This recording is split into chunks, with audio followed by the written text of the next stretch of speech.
And we're live. And we're live. And welcome, everyone, to Spaghetti and Baseballs, brought to you by the IBF. I am Natalie, your co-host, alongside former MLB player Chris Colabello. Chris! Hey, Natalie, what's up? What's going on? How are you? I'm doing. That's what my dad says. I'm doing. I don't know what that means, but I'm doing. What you're doing. You're making things happen and you're doing. Oh, yeah. I'm doing. Okay. Right. I like it. Has anybody ever asked you, like, what's doing? My dad also says that. It's weird. I don't get it. A lot of people. I'm like, I don't know. What's doing with you? What? But is that a thing? Is what's doing a thing? I don't know. I think the cool kids are saying it. All right. So, should we ask? Yeah. Let's go. So, should we ask what our guest is doing? Short show tonight. Short show. We're getting straight to the point. We have another non-Paisan guest. I gotta ask him this when he comes on. But he's a non-Paisan, so we're just expanding. You know, we're expanding. We're broadening our horizon. Tell at the end of it that I can pretend. Yes. He'll be honorary after tonight. Okay. Always an honorary Paisan after coming on Spaghetti and Baseballs. Born in Baltimore, Maryland. Went to, I'm going to pronounce this wrong, Catonsville High School. Is that, I don't know if that's right or not. We'll find out. That's how I was going to pronounce it. Yeah, I was going to go with Caton. Anyway, went to the Community College of Catonsville, which is what I'm sticking with right now. Drafted in the 22nd round by the Dodgers in 1984. I'm assuming he went through a minor league draft. I'm assuming it was a Rule 5 draft, or I don't know if it was called that at the time. Yes. But went to the Seattle Mariners and then made his big league debut with the Mariners in 1992. Most people know him probably as the team he went to play for after, the New York Yankees. I don't know if you've ever heard of them. Spent time with 4 different organizations, including the Rangers and White Sox on top of those first 2. He was a Major League All-Star in 2001 for the American League. Pitched in 798 games with a 3.41 career ERA, 829 strikeouts in 784 2/3 innings. So that's pretty good. I'm lucky I never had to face him. Career ERA in the postseason of 2.65, which is also nasty. In 1995, he was 9th in the American League in situational wins saved. And same year, he was 6th in the American League in base out wins saved. So that's sick. I don't know what those stats are. As a hitter, 3 career plate appearances, 2 at-bats, 1 sacrifice, no strikeouts. Good for him. Okay. He's the only pitcher in the stat era to have had a 1-pitch inning and get the full inning recorded. Exactly. Yeah, triple that play. That was in 1995. Yeah, we got to talk about that. That was the same year. Was that the first World Series? No, it was 1996. My numbers are off. Anyway, 4-time World Series champion, all with the Yankees. I'm a little bit jealous. And the highlight of his now career as a broadcaster, and this is the fun fact of the night because it's about me, highlight of his broadcasting career was interviewing me at the Slam T1D Wiffle Ball tournament run by Sam Folds. Let's introduce our guest, former Yankees reliever Jeff Nelson. Jeff. Nelly. Chris, I wanted to ask you those 2 stats that you said I was 9th and 4th, where I don't even know what they are. Yeah, I'm the king of obscure statistics. I have no idea. I find stats that I don't know what they mean, and then I just talk about them. So. Yeah, I'm sorry it's a little dark. Maybe it's a little bit. Maybe it's better that it's dark where I am. No. But I remember, Chris, because the first time I ever met you was when you played for Team Italy, and I did some TV for the WBC. Yep. And I think I had you guys twice, and then I remember when you were with the Blue Jays, and that 1-pitch outing was against your former team, the Toronto Blue Jays. Yeah. And then do you remember at Sam Folds tournament? Yes. I remember you interviewing me, and that was a big highlight for me because I we were kind of facing off in a way that I was really happy we were doing it because I didn't have to face off against you as a hitter, because I remember watching you pitch growing up and I was like, I would never want to face him. You just had like that uncomfortable arm angle. It's always nice to interview someone that's about close to the same height. So it's that was good. Yeah, exactly. I was glad we got to face off like that and never as opponents, even though we're AL East foes in some way. We played in different divisions, but like I'm supposed to technically not like you. Number 1, because you're a pitcher, and number 2, because you played for the Yankees. But I do like you. Don't hate. Yeah. Okay, and then Jeff, you probably don't remember, we met at Derek Jeter's last home game in September. And you were just towering over me. Right here. Oh, there you go. Yeah. So that's my highlight. Oh, that's funny. I try to make myself shorter in the show, so I match Natalie's height on here. Yeah, that's why we sit down. That's cool. Yeah. I know, we're the same height sitting down. All good. So my first question is, Chris mentioned it in your intro. I want to take it back to the beginning. You were drafted in 1984, 22nd round by the Dodgers. What was it like getting that phone call? Because as you know now, there's cameras all over the place. It's a show. It's an event now. So what was it back then? Who were you with? Where were you? Well, back then we didn't get phone calls. We've got telegrams from Western Union. That's amazing. So I was 17 years old, so I had to have my parents sign my first contract because I was under 18. So I went, and I don't know why I held out for the 22nd round when I basically got a couple candy bars and a box of baseballs to go out and play. But I didn't go. I went out to Great Falls, Montana, probably 2 weeks or a week after the season started. Uh-huh. So it was a culture shock for me growing up in Baltimore and then heading out west. Oh, I can imagine. Did you ever picture, was baseball always your thing? Did you picture yourself getting drafted? Was that in the cards for you the whole time? Well, I grew up an Orioles fan, so something that I wished I would have always played for the Orioles, and that's what I wanted to do. And you always dreamed of being a major league player. You have guys that you always watched when you were young. You went out. We didn't have video games back then, so Atari, I think, was what we had. So you spent a lot of time playing football, baseball, wiffle ball, tennis ball, you name it. And I played basketball in high school, but other than that, I wanted to be a baseball player. You even coach basketball now. Not to change the subject, but you coach basketball now for your daughter in your daughter's schools? Well, I used to way back. My daughter's a little older now, but I did back when they were in high school, yeah. And I reffed high school basketball, so I hate to run. I was a pitcher that hated to run, but I was a power shagger, and I did all my running that way. But when I was during the wintertime, I used to ref high school basketball all the way up till spring training. Wow. Do you have that in common with my father? My father thinks he's the best referee on the planet. He actually is pretty good. I got to give him credit. But he was a pitcher, left-handed pitcher, and got into reffing college. He refs high school and college basketball, but it's all women's. He doesn't like boys as much, which I was like, why didn't you try to have another child so you could have a daughter? You don't like me that much, so no, my question is, are you the only big leaguer from your alma mater, Community College of Catonsville? Am I pronouncing that right?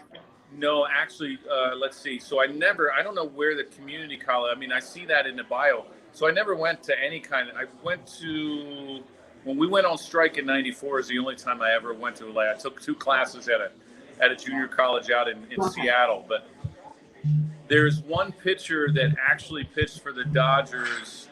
He's a lefty, and it's a last name. His last name begins with a K, and I think he just got traded to maybe the White Sox or something. He saw a little bit of big league time last year. Lefty, kind of sidearm guy. Okay, yeah. Well, the timeline didn't make sense to me because I knew you got drafted young. Because I knew you got drafted when you were 17. I was like, how was he in college already? I didn't know if you were super advanced intelligence-wise and skipped 4 grades. That part wasn't happening. Yeah. So obviously your longest tenure, and I think what I remember you as a Yankee. What did it mean to be a Yankee? Obviously, I think it's a different aura in the game of baseball to play for the Yankees, and then obviously to win all the championships with them as well. Well, when I got traded in '95 or after the '95 season, I thought I was going to stay with the Mariners, and I never grew up a Yankee fan. I didn't like them when I played against them in the minor leagues. I didn't like them when I played in the big leagues, but I loved pitching in New York. Playing here in New York at Old Yankee Stadium was incredible. The fans are probably the most passionate fan in baseball, I think. And I think Philadelphia might be one of the most intimidating fans because they'll jump all over everyone. But Yankees are pretty close to that. But putting on the pinstripes and being a Yankee, you knew you had a chance to win every single year, and that was a great feeling. We went to the playoffs for the first time in '95, and then I go to New York in '96, and then all of a sudden we go to the World Series. So back then, Mr. Steinbrenner tried to make at least our team be well equipped to go and try to get to the World Series. It was just up to us to get there. But it was the greatest feeling. And obviously, I played with Seattle for 8 years, but the Yankees for 6, and you go 4 out of 5 years there, or 5 out of 6 years actually, to the World Series. Yeah. And out of those 4 championships, what was your favorite, your most memorable one out of those? Well, I think, always the first one, but it's the Mets. In 2000 when we played the Mets, nobody else really cared.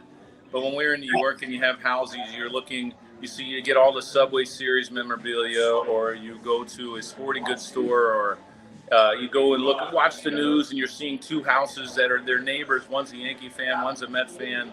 Yeah. The Mets like to talk a lot of smack back then, and we just try to do our stuff on the field.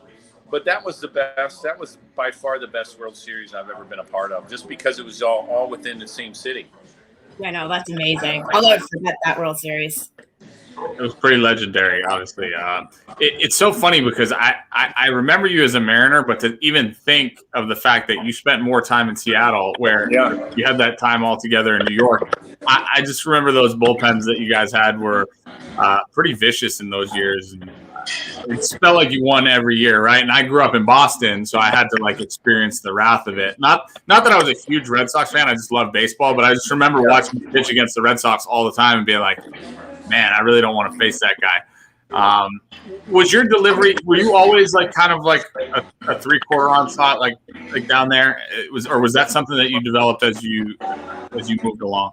Yeah, well, when I first signed out as a minor leaguer, I was a starter. In my first 3 years in the minor leagues, I didn't even win a game. I don't know what. I think it was 0 for 11, 0 for 12, whatever it was. And I always started. And in 1990. The Mariners came to me and say, I was a guy that got pitch every day, but my velocity didn't last very long throughout the game. Like maybe the third or fourth inning, it started dropping. So they came to me and said, hey, we'd like to make you a closer. So the second half of the season of 90, I became a closer for the Mariners back. I went to A-ball. I spent almost 8 years in the minors before I finally made it. And then in 91, I was the closer the whole entire year. And I started experiment. Dennis Eckersley was always like a guy that I always watched. I wore number 43 because of him. So I just one day just went down to the bullpen and started throwing like him. And all of a sudden my ball started moving a little bit more, and I had a bigger slider. And my catcher who actually was Jim Campanis, came to me and said, "Don't change." He said, "Stay at that angle and throw like that all the time." I went to winter ball in Puerto Rico in 91, and in 92 I made the team. That's awesome. That's incredible.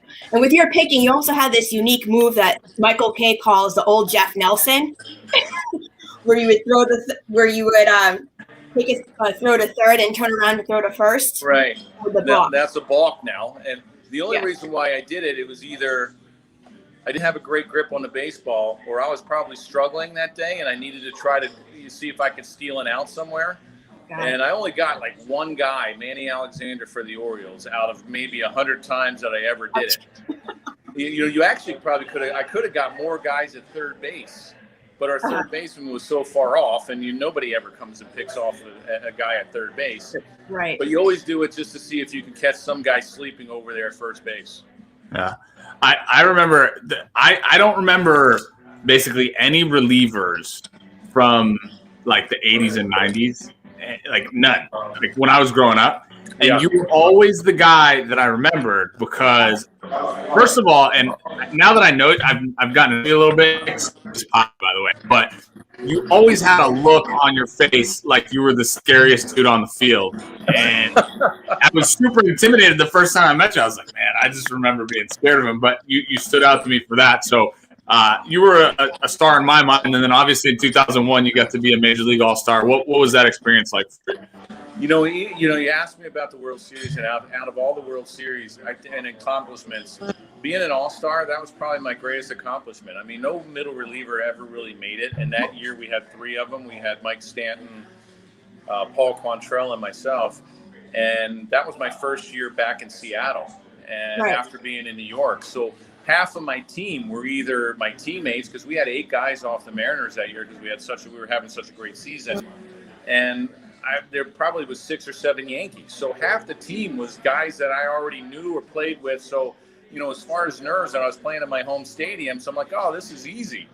But it was unbelievable, and obviously we wanted to win back then, or I wanted to win.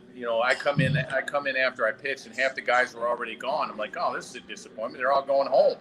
But it was amazing, just to be an all-star. I just wanted to do it 1 year, and I was fortunate enough to make it that year. Well, that was, like you said, that was in 2001. You just came off winning the World Series with the Yankees in 2000. You go to Seattle. Joe Torre was the manager. Yeah. It must have been a lot to you for him. That was a move. A nice move by him for you to be there at the All-Star game. Oh yeah, it was incredible. And Lou Piniella, he was my manager out in Seattle, and he was part of the coaching staff, and all the other coaching staff was all the Yankees that I just had the year before. And when I played, I only wanted to basically go to 2 spots because I spent most of my career, 13 out of 15, with either Seattle or New York, and that's right. The only 2 places I wanted to go. If I couldn't be a Yankee, I wanted to go back and play, because I wound up moving to Seattle and living there for almost 20 years, and I wanted to stay there. So it was to play in your home city, and that's why it's a little. I always still have a soft spot for the Mariners that they've never gone to the World Series. They're the only team now that the Nationals have gone, and who knows if they'll ever get there. But they have such a great fan base. It's just a shame that they haven't gotten any further. You had the pleasure of playing in 2 of my favorite major league cities. People ask me all the time, what are your favorite places to play? And in order, to me, it's Toronto, Seattle, and New York. So I'm a little bit envious of that. And obviously envious of the fact that you have 4 rings to show off probably at home. I don't know if you rock them or anything like that. But after your career, obviously you moved on, and now you're into broadcasting, and I've seen you doing some broadcasts and doing some stuff with the Yes Network. What's that transition been like for you? Are you enjoying yourself, and do you see yourself doing it for a long time? Yeah, I love doing it. I was a guy that I always studied the game. Like I always wanted to know what about the hitters, about you guys, Chris, and know something about pitching. I wanted to know where everybody had to be, and where tried to explain the game to the fans. I had my own radio show out in Seattle when I played, and it was something I wanted to do when I retired. And I worked for MLB.com here in New York City for a long time, all the way up probably till 2018. And I wanted to get with a team if I couldn't. And I've been with the Marlins. I do some TV with them. This will be my 6th season going in there. I've done some things with the Yankees. So, it's just, to me, just being a part of the game again, and not having to ice my arm, but being able to, explain it to the fans. And there's so many commentators that think the game's so easy. And I just want to make sure that, hey, this isn't an easy game. And I'll explain why guys aren't doing well, but also explain why guys are doing well. And right. Sometimes that's missed. I might be wrong, but did you get in a brawl with Boston one time? Maybe once. Okay, because I have like this lasting image in my head. How many brawls total would you say you were involved in / like started, instigated in your career?